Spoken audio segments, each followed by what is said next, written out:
The sagittal section of a sheep brain. This opening is called the first or second lateral ventricle. This is the third ventricle, and down here is the fourth ventricle. There is a channel that connects the third and fourth ventricles together, and that is called the cerebral aqueduct. You can see part of it right there. The top part of this opening is called the corpus callosum, and the bottom part is the fornix. There is a flap that separates the two sides called the septum pellucidum.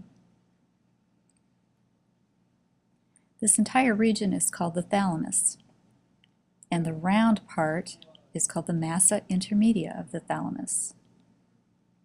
Below that is the hypothalamus. The tree-like pattern you see here is called arbor vitae, for tree of life. This tiny structure here is part of the pineal gland. It helps with sleep by secreting serotonin. If you look at the other side, you can see the shiny covering on the cerebral hemisphere called the pia mater. The raised parts are called the gyrus, and the grooves are called the sulcus.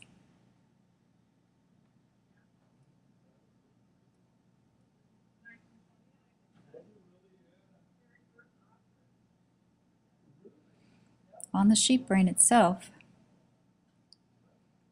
you can see there are two sides, so it's called a cerebrum and a cerebellum. There are four bumps called the corpora quadrigemina.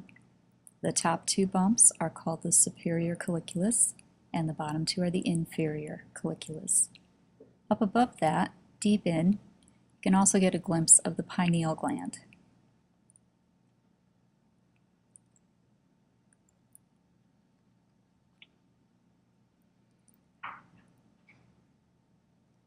In the opening of the spinal cord is the central canal.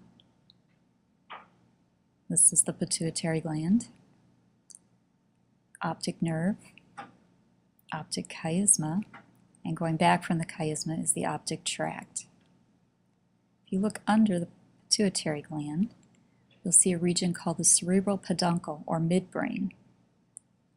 This tongue-like structure is called the mammillary body, and the hole there is where the infundibulum attached the pituitary gland to the rest of the brain. From here to here is the pons, and from there to there is the medulla oblongata. This white covering is called the arachnoid mater. This is the olfactory bulb, and the tract coming back from that bulb is called the olfactory tract.